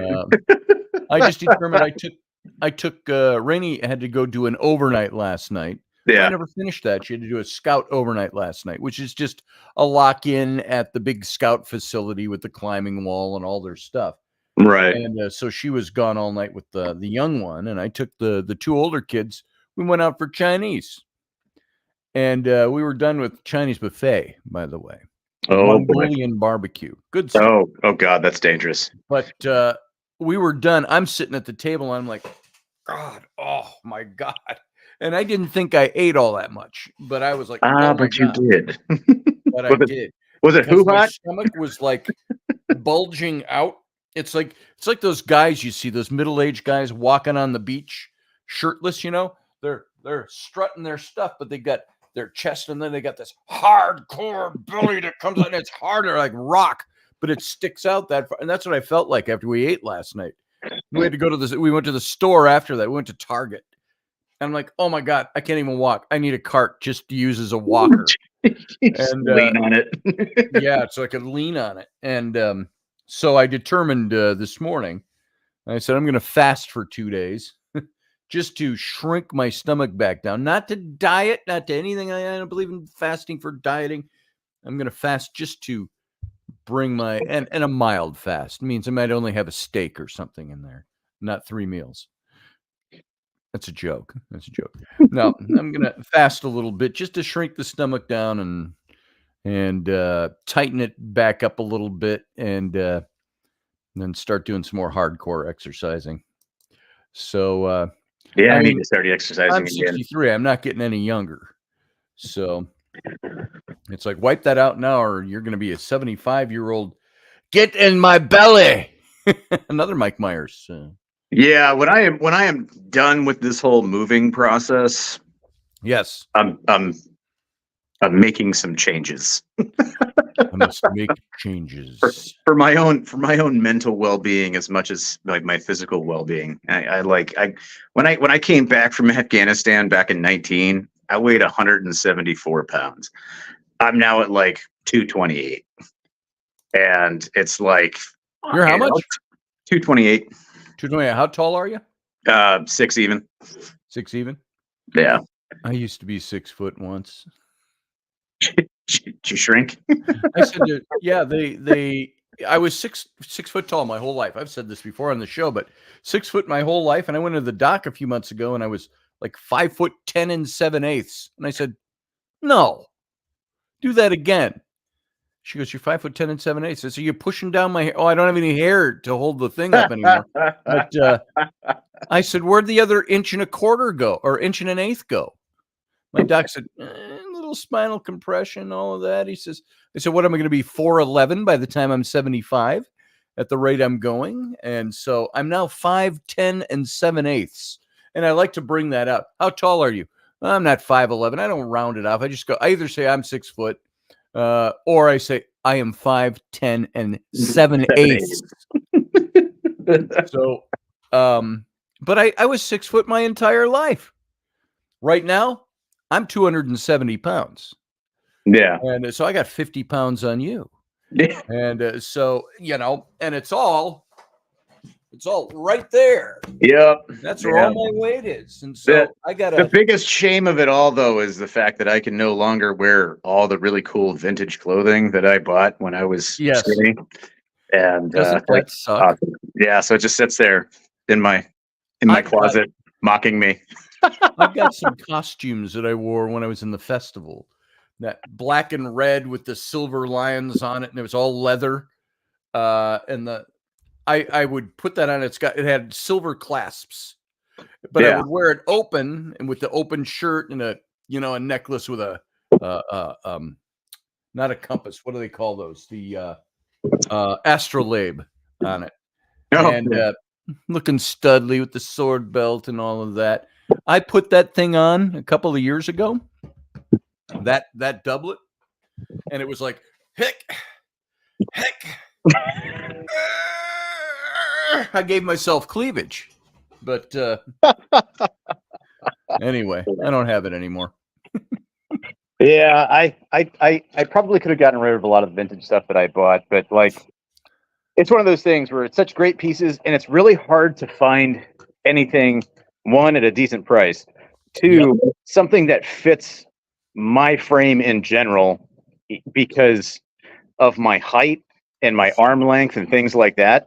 Like, it just like, I can't find anything. People weren't that tall, on the whole, or like things like that. So it's like, cool. All we can find is like the short, right length of jacket. So my sleeves would come to like it in all the coolest pieces. It's like you look at the measurements and you're like, well, even on my best day at my best weight, I'd never be able to fit into that. That's awesome. Mm-hmm, mm-hmm.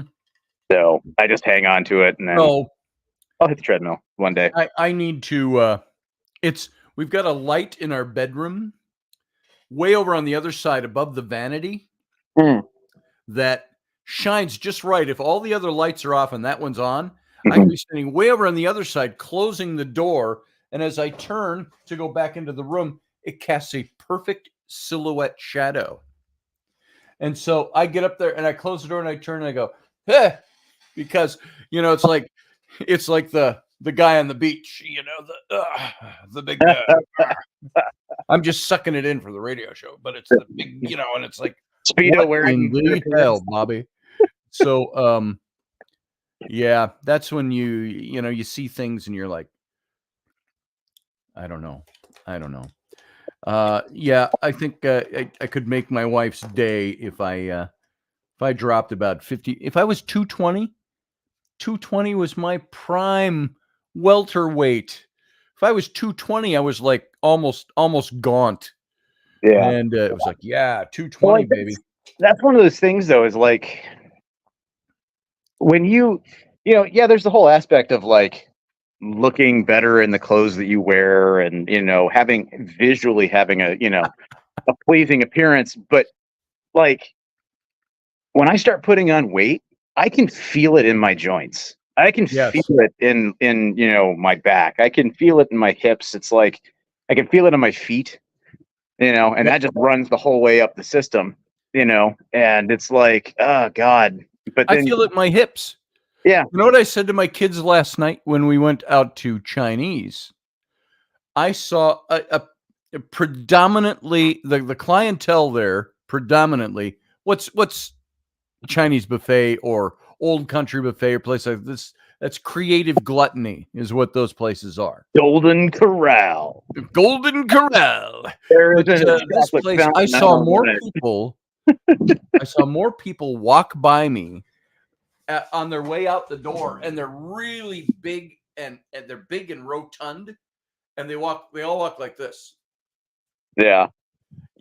And I said, as soon as I start walking like that, please drag me out to the back pasture and have me shot and buried.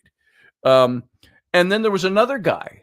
I'm sure this is a guy, if he says it at all, if he even recognizes it, this is the guy that you'll see at work or out social gatherings. Man, I gotta take some weight off, man. I gotta go on a diet. But this guy was big and rotund, and he walked by with his plate, and it was piled like this. Oh Lord, yeah. Sweet and sour stuff, deep fried. Well, that's one of the things too, is like portion control is not only what you eat, right, but how much of it. How much you eat. Yeah. And like the tough thing for me, and this probably ties really like big time into my ADHD stuff, but like for me, food it becomes like the source of that dopamine fix that my body needs, and to be functioning. And so I eat way more than I probably need to. Same here. Because my brain is looking for that thing that triggers the production of dopamine so that everything functions better. Right. But then I get into the situation where it's like, all right, cool, I ate this. This is so good. This is so good. Like keep getting the dopamine hit off the, I don't know, mashed potatoes. Right. And it's like, then afterwards I'm like, all right, cool. I can think now, but God, I'm so tired because I'm so tired and stuffed. Yesterday, anything like the best mental clarity that I had was probably this last trip to Afghanistan. I was literally like, I went completely keto, right? And I only had one meal a day, and that was breakfast. And I would get a massive omelet stuffed with ham and cheese, and I would get a bunch of bacon. I weaned myself off of the hash browns within like 3 weeks of being there. And that was a process because I liked those hash browns because it was the little hash brown puck. And they put crack in that. You crave it every fortnight. Right, exactly. And so I had more energy. Like everything started melting off within the first 2 weeks, probably less actually. I'd lost of starting and doing that because I started like within a week of getting there, and like I dropped like 15 pounds. Nice, like almost immediately. And women will listen to you say that and they'll go, "I hate you." Right. I could drop 20 pounds usually in a couple 3 weeks without trying, just gone. Yeah, and now like being back here. Because it's so much easier to be sedentary. Like I had to walk everywhere while I was there. You start like, I'm not going to fall into the old routines. Oh, hey, look, old routine. What's up? What's going on? Let's and start looking for that dopamine fix. But like, Yes. yeah, that's that. And I would get that in the morning. I'd like eat half of it while I was working. I had a little mini fridge in my office, and I just put the other half in there, and I finished it off as I kind of got a little hungry up Do you know? for lunch. You know what is a great feeling, and it's been a long time since I've had this particular feeling. When you're talking about dopamine, the greatest feeling was when I was biking all the time. Mm-hmm. I mean, not just a stationary bike. I go out and biking, Right. and I do 12 miles a day. Yeah. And which that doesn't make me a professional biker by any means. I just did it strictly and solely for the exercise. Right. And I go out and bike 12 miles. It would take me 45 minutes, something like that. Yeah. And because it was in traffic and they need varied speeds. But I had dropped down to, remember I said 220 was my prime good looking weight, in my head. I was down to 207. Well, I tell you what, man, you know what? And once I get to St. Louis and I get set up, dude, we can just we can do an accountability thing. Let's do it. We can get on there. We can pull up the StreamYard and we can just like hop on the ellipticals, hop on the treadmill, do the Sunday show like this. We'll do the Sunday show on the elliptical. I'm dying. I'm dying. I can do it on the. I don't know what's going on with the Anunnaki right now. My brain is. I'm dying. I'm dying. That was the best. Was going to the club or going to work out the gym with friends. Yeah, and we're both on running tracks, and we're like, and then I got, oh fuck, I'm dying.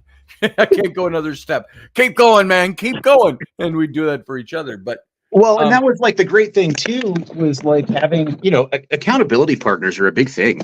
See, I want to get Raini involved in that. And Raini's, she's lamenting the fact she's put on a few pounds, and it's like, hey, let's do something together about this. What's that? It's like, let's do something together about this, because I need to do this and I want us to be healthy. Let's you and I start doing the non-sexual floor workouts, a little stretching, a little, and get up on let's do the track together, and let's go walking if we have to. Yeah. We don't want to, she goes, I don't want to pay for a gym club membership. I said, so let's not. We can do plenty right here. Yeah. And my son wants a weight set, so we're looking at maybe picking up, some dumbbells and stuff. For a while there, on my lunch breaks here, I guess it was last year, maybe. Yeah. I can't remember, but I would throw on my ballistic plate carrier, and I would throw in a full combat load of magazines, so nice. 210 rounds of 5.56, and have my IFAC, have everything on it, and I'd bring it into work, and I would road march, around base. I had like a 2-mile circuit that I would do. Yeah. And I would just get out and walk. I would bring in some, like, there it is. I bring in some like World War II fatigues and throw them on. Yeah. And then just go road march in that. And it was pretty good. And it was very satisfying coming to the end of it, being like, cool, I just lugged around, an extra 20 pounds. I did this. So I was actually, getting some weight resistance in on the muscles, and, also doing cardio. My lifestyle is so sedentary. When I'm not doing radio, and that's only 4 days a week for an hour or two that I sit here, but I sit here all day. Yeah. Because this is my work, is right here. And it's been so nice outside. I spent half the day yesterday before early afternoon sitting down here working on something. There's no windows in this room. So it's like, you don't even know what time it is. If you didn't have a clock, you wouldn't know what part of the day it was. But so I had to go outside, and I'm going to go out today. I'm going to be outside all day after this show because I want to soak up some sun. But the point I was originally getting to was this dopamine fix when I was biking. Yeah. I was biking, and my diet pretty much consisted of, I would get rice cakes and raw honey, spun honey. I'm sorry, not raw honey, spun honey, which was high in calories and sugar, but I would use that. I would put I got it from the health food store, so it was good. And I would put it on rice cakes. And then I would, for dinner, usually I would, do chicken, and I just fry it up in a pan with Worcestershire sauce and tomatoes and onions and things like that. and I'd make other stuff for the kids because I had all my kids at home at the time.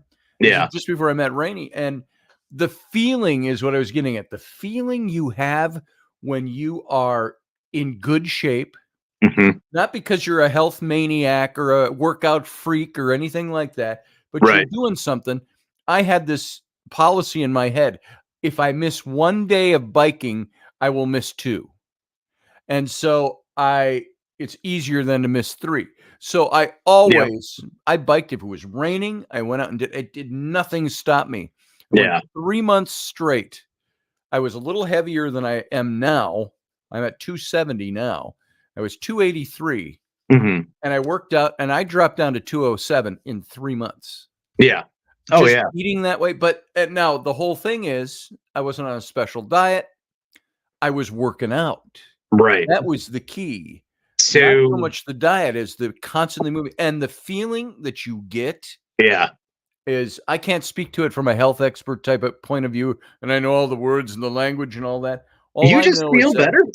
it felt so good Yeah. to be able to bend over and not feel like you're trying to fold a watermelon in half. Right. Yeah. It felt good to be able to reach down to the floor and put my hands flat on the floor without bending my knees. Yeah. Right when I- now, I saw it last night when we sat down to watch a movie. There's a little piece of black lint from my sock was in between my toes, and I reached down there. It's like, and I got to do a stretching exercise where I get down on one knee and I got one knee up, Yep. and you stretch the lower back and you're going down, you're down. Give me a few minutes. A little further this, but there it is. I got the lint. Bing. And then I sat down. But Well, like that's the thing. So this last trip to Afghanistan, I got there, let's see, 31st of October 2018, I think is when I got there. And I weighed something like 218, 220. And by the time I stepped on the C-17 to get to leave there and go to whatever it is in Qatar, I can't think of the base right now. Oh, Al Udeid Air Base, where then we'd further on go, back stateside, whatever. When I got to when I stepped on the C-17 in February, I think it was 13th or something like that of 19, I weighed 174. Wow. I like I said, I was just doing my one giant breakfast. Some of the pictures I've seen of you in the past. Yeah, like I was doing my one giant breakfast. I walked everywhere. If I wanted to go get a green beans, which is like the Starbucks equivalent there on the bases downrange, I had to walk up to the PX, which was like, half a mile away. So like I didn't have my own, fob rocket to run around, the base on. I didn't have my own set of wheels. And then I just went and I did anywhere from 45 minutes. And I say anywhere from 45 minutes to like an hour and 45 minutes. It really just depended on the evening and what was going on. But in that window, and that's like all I did. That's all I did. So it's like, I was still sedentary through the day. I was still sedentary through the day because I'm a historian. I'm sitting there gathering source documents. That's it. You're a historian. Or I'm an artist. I sit and I draw pictures, or I work on the computer all day. Yeah. And it's like sometimes I stand up and I'm like, oh my God, I haven't stood up for 2.5 hours. Yeah. And, my doc, my chiropractor, they all say, got to stand up every 25 minutes or so. I'm like, if I think of it. Right. Yeah. And, I remember to do it. Yeah. And so it's and for me, this is not a health show by any stretch of the imagination, but for me, and I've lost tone. I have no tone. Like I do this and I got nothing. There's muscle there, but there's no tone anymore. I got nothing. I got spindly little legs, spindly arms on this big fat body.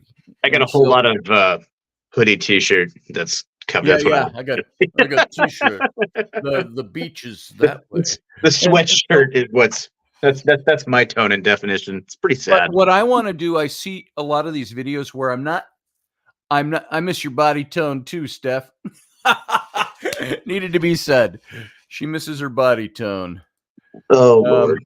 I think your body is toned just fine. But not that I know.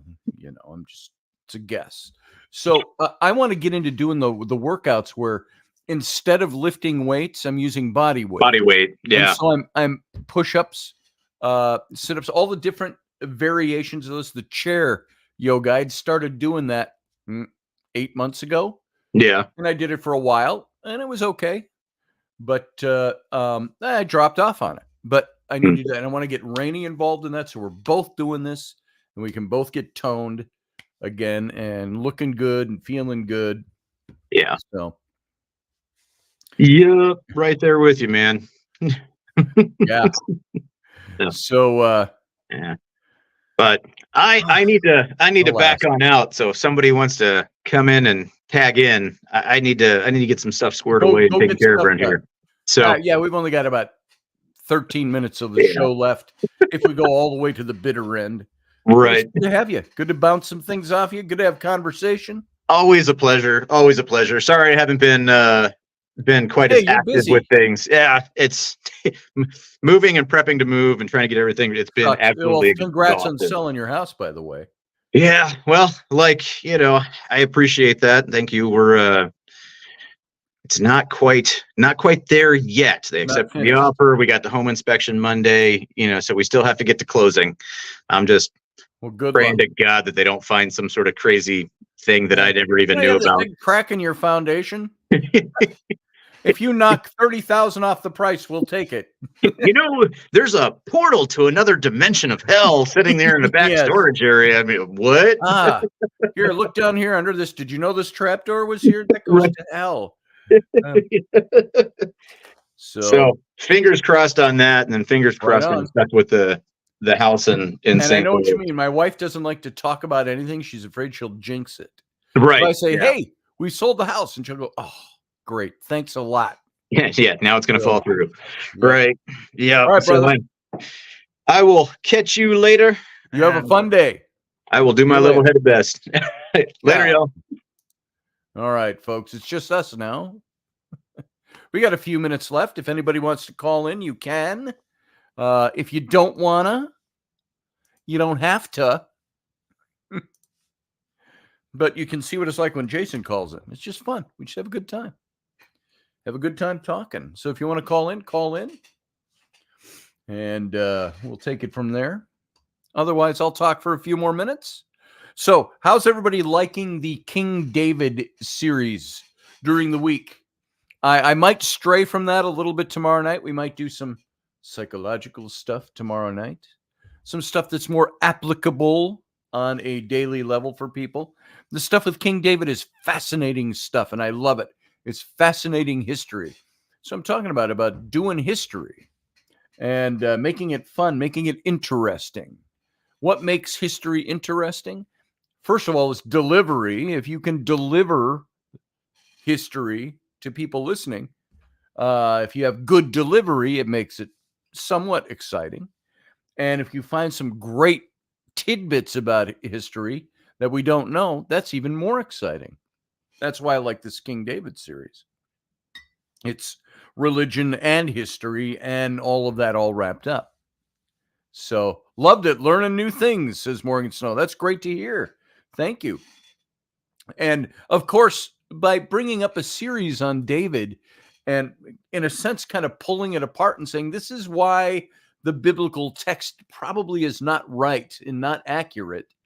I don't like doing that for the sake of just saying, I'm just going to take down the biblical text.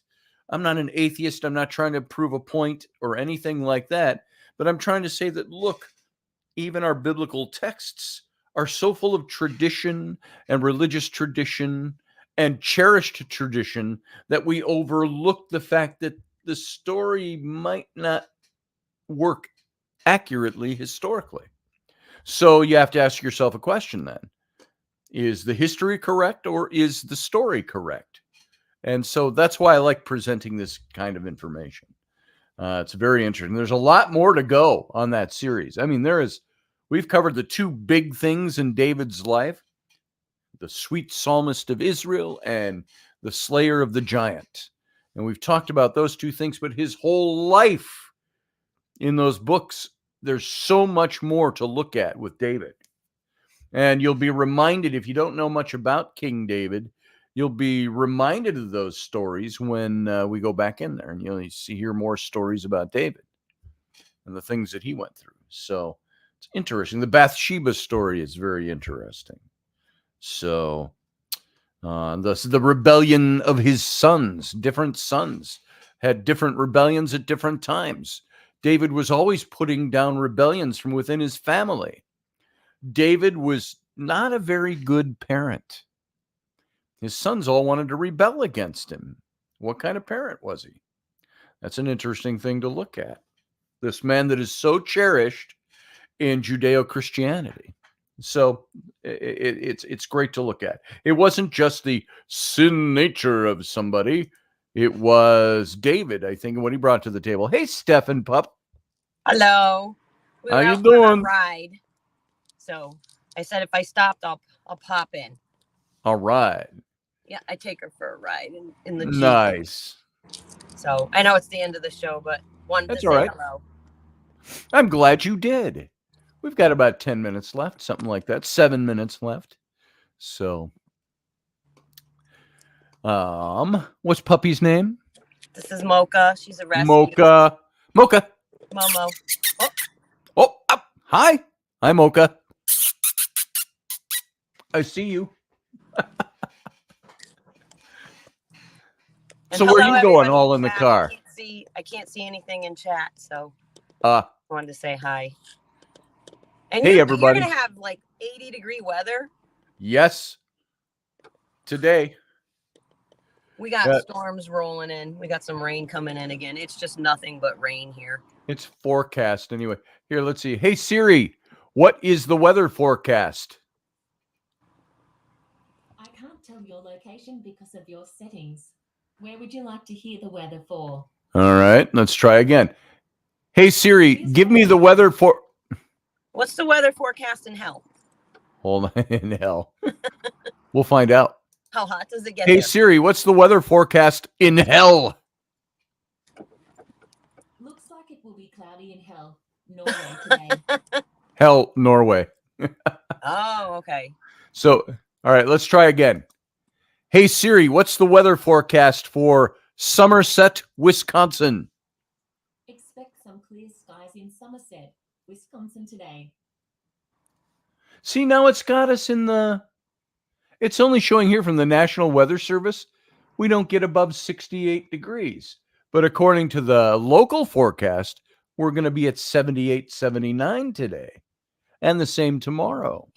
That's interesting. It's always different when you go to the national weather. So, let me turn that off. It's currently clear around 68 degrees. It's 68 right So- now. Oh, now it's Is changed. all your snow and everything melted? You must have.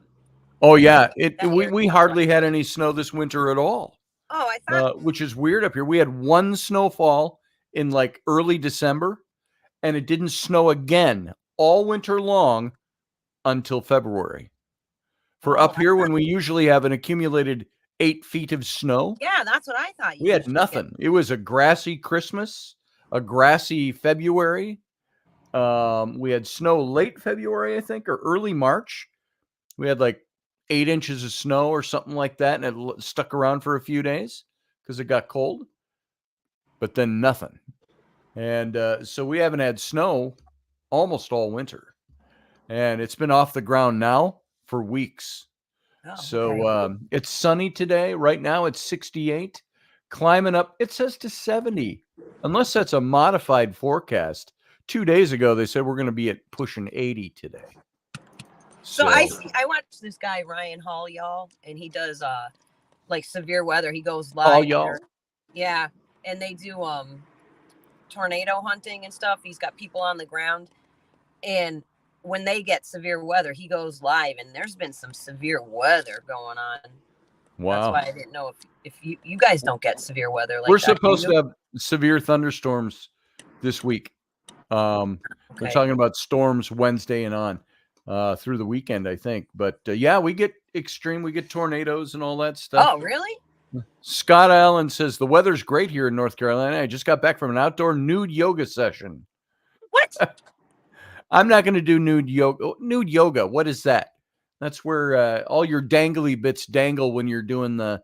Now touch your toes and spread your feet out and a wing. You know, I don't know if I want to look at someone's bunghole. Yeah, I don't know if I want to watch people doing nude yoga. And especially if there's like no manscaping going on. No. Right. Yeah. Unless it's in my own bed. Hey, Gotta honey, make do that sure yoga that's thing again. It's got to be all groomed and maintained. Scott Allen says it's awesome. Is it on a beach, Scott? I can't see chat, so you got to answer me. What's your question? Chat. Is it on a beach somewhere? I mean, on a beach? Was it on a beach, Scott Allen? Outdoor nude yoga session. He said it's awesome. Wait a minute. This could have been a private yoga session. So, I'm on to you, Scott. It might have been. It was in a field in a clearing, he says. Okay. So, well, all right. Yeah. I know some pagan rituals like that. Or it didn't happen. You get Travis Thorpe in here talking about their pagan rituals. They take you out to the woods naked and you have to run around and fight with the gods or something. That would be interesting. Does running around in your house and into your backyard count? You could do that. Can we do this pagan ritual in my house off my back deck? My fenced-in backyard? Right. No. So, yeah, Travis Thorpe told me about some a ritual they did with somebody, ceremony or ritual, and it's finding your familiar, not familiar spirit, I don't know, your God or whoever it is, and it all involves some kind of big ritual, fires, all this, stripped naked, running through the woods at night. And it's like, I don't want to get my dangly bits caught on a thorn bush, running through the brambles just to discover who my God is. Maybe you could get like a small little G cup. God. You could probably get a little cup to contain. I wonder if you could get a cup. Safe. A cup. It's only allowed clear, see-through cups though, because if it's nude. Right. So it's a clear cup. Does that count as nude? So pack it all into a cup. Jack those babies up. Put them in that's right. And of course, the older you get, it's okay. The more susceptible you are. So, if you're a guy. Yeah, I agree. Someone's starting to walk by. She's very protective. Well, Steph, it is now 10:59 and 43 seconds. So I'm going to let you go. You have a fun day. I hope you have a good Sunday, Scotty. Nice to see you. Everybody in chat. Nice to see you. Thanks for letting me pop in. Thanks for coming on. Bushies. All right. Yes. Oh, there. I didn't even have to let her go. She let herself go. Folks, thank you for being here. It's Sunday. You have the rest of the day. I'm going to go out. It's warmer than 68 degrees here already. I already know that because I've been outside. So it's going to be a nice day here in the sunshine. I hope you have sunshine where you are and you can do the same. If not, make your own sunshine. And if you don't have a nude yoga beach, make your own nude yoga beach right there in the backyard or in the basement, wherever. So thanks for coming in. We will see you tomorrow night, Wednesday night, Friday night for Intrepid Radio. And we'll see where we go tomorrow night. We'll either pick up with the David series or we'll skip a day on David and go do something else for a little variety, as they say. So all of you, thanks for being here. Thanks for being part of the broadcast. We will see you next time. And in the meantime, live long and prosper.